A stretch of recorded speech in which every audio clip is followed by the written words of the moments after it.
My problem was that I had too much growing up to do before I started a family, and so it was the right time for me to have children at 40, but biologically I think it was the wrong time. I think I should have been perhaps 5 years younger, maybe 35 would have been a good age. Why do you think that, though? Oh, because I discovered at 40 that, or discovered rather at 38 or 39, that I couldn't have them naturally and I needed IVF. Now, apparently, they're doing all these tests now and finding that women who leave it too late are coming up with these problems. Yeah. My problem was that my tubes were blocked, my fallopian tubes were blocked, and my gynae said that I could either have an operation or I could go for IVF. If you have the operation, there's a possibility, there's a 1% chance it could go wrong, in which case you'll have to have the whole lot out. And I couldn't take that risk. Yeah. And so I had the children at 40. And you were lucky, weren't you? Because not everyone conceives via IVF. Well, it was the third time, and they said that because you're 40, you know, that age thing that looms over you, because you're 40, your chances of getting pregnant are much, much less. And also the chances of having a child with a problem are much higher. Yeah. Did you worry about that? Of course, I really worried about it. Because you read every magazine and every article, and it all says that the chances of having a child that's Down syndrome, all these things are far greater. 1 in 100, I think. It's so hard. There's such a small window of opportunity for us to get it right, isn't it? I mean, unless you meet your bloke at university or when you're that kind of age, you know, stage school for you or whatever it was, that you fall in love then, that is the right age to meet somebody, isn't it? When you're 20, spend 3 years together and have a baby, that's ideal. But how many of us do that? And is it wrong, though, then? And you can almost understand it, for not to be necessarily be married. Yeah. I want a child, I want somebody to father it for me, and I will bring up that child on my own. Yeah. You can understand that yearning. It's like, well, if I haven't met somebody, and I'm unlikely to, why do I have to wait till I meet the person to father that child? I want a baby. I did think along those lines. Did you? Yeah, when I was about 34, 35, because I'd finished with a long-term relationship, one that I'd been in for 7 or 8 years. And I thought, now, who am I going to meet? I've got to settle down with someone, fall in love with someone, and want to start a family. And I'm 35.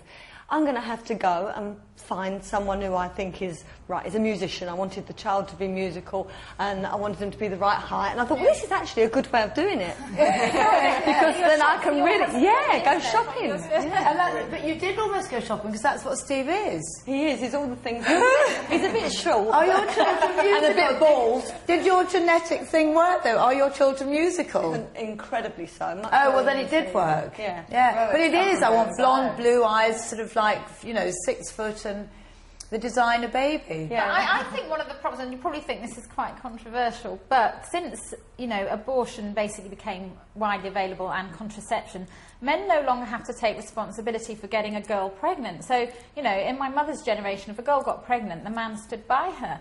If a girl gets pregnant nowadays, a man can turn around and go, well, that's your fault. You have it or not have it. I'm not sticking by you. And I think that's one of the problems why women aren't getting married young, why couples aren't, because the men don't have to. They don't have that obligation. I'm a bit of a throwback, I think. Well, I got married quite early. I was 23, and we started trying to have babies at 25. And I was 25, he was a few years older, and I had 2 miscarriages. Bang, bang, and all sorts of complications. And I remember thinking, well, bloody hell, how much earlier do I have to start trying? Do you know what caused them? No, I don't really. And one of them was particularly nasty in that at the end, if they hadn't have got all of the cells out when they sort of take you into a hospital and scrape everything away, it could potentially have gone cancerous. And so there was talk of, well, and if your hormone level goes up, we have to monitor you every week, and if the hormone level goes up, it means the cells are growing, which means you'll have chemotherapy. And I was thinking, but I just started out to try and have a baby at the young age of 25. And so we just sort of gave it a rest and went travelling all over the world, actually, threw in our jobs, sold a house. You don't think about it. Exactly. Toured Europe for 6 months and came back with a 6-week-old souvenir, which is my daughter. I came back 6 weeks pregnant with her, But it's that kind of thing. I don't think there is a right age because, you know, I've tried to do it young. You know, other people, other people in your situation, Cheryl, would be, you know, desperate to have the baby, and the IVF wouldn't have worked, and maybe they're still childless. Like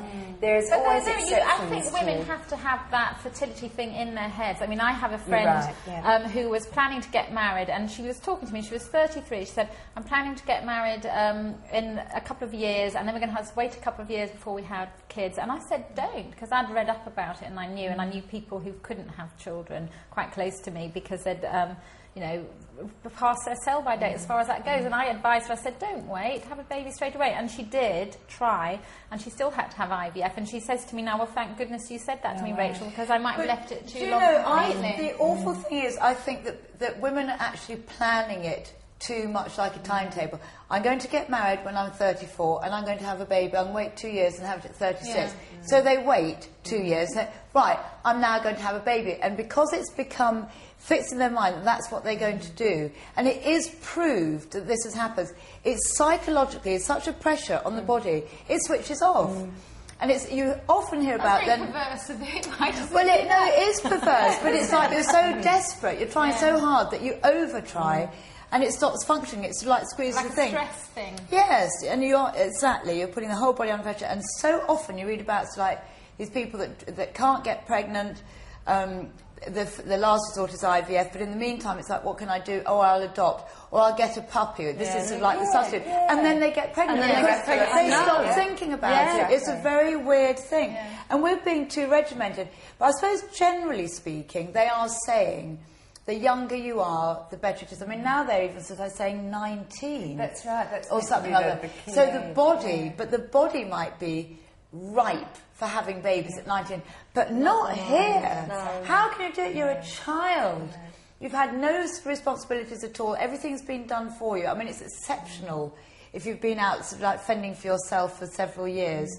At the age of 19, most are still looked after and have parental guidance and everything. But at least if you have your baby when you're that age, your parents are still around to help bring them up. This is going back. This is your childhood almost. You haven't outlived your sort of. You haven't partied. You haven't played the field. But you're making it very narrow age when you can have a baby. So you can't have it when you're a teenager because you're too young. And you can't leave it to your 30s. So there's just your 20s. I mean, it is this terribly narrow. I think they say no, but I mean, I suppose that the perfect time is such and such, and then you've got between that and that. Haven't you? Lucky. But maybe they shouldn't make such a fuss about teenagers having babies, you know. Why not? But they should make a fuss about it because they can't handle it.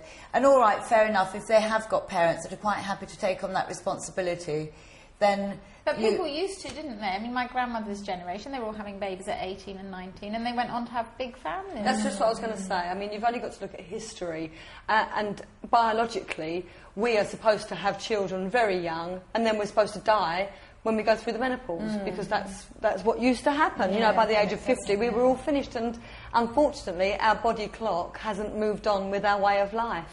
Our way of life, really, we should start having periods in our early 20s and stop it. Things have changed because children are having them earlier. So we are changing. Sometimes they're having their periods at 10. Yes, it is. But we are changing. It's going all completely up the spout. Yeah. So best age? What do you reckon? When you meet the right man. Yeah, absolutely right.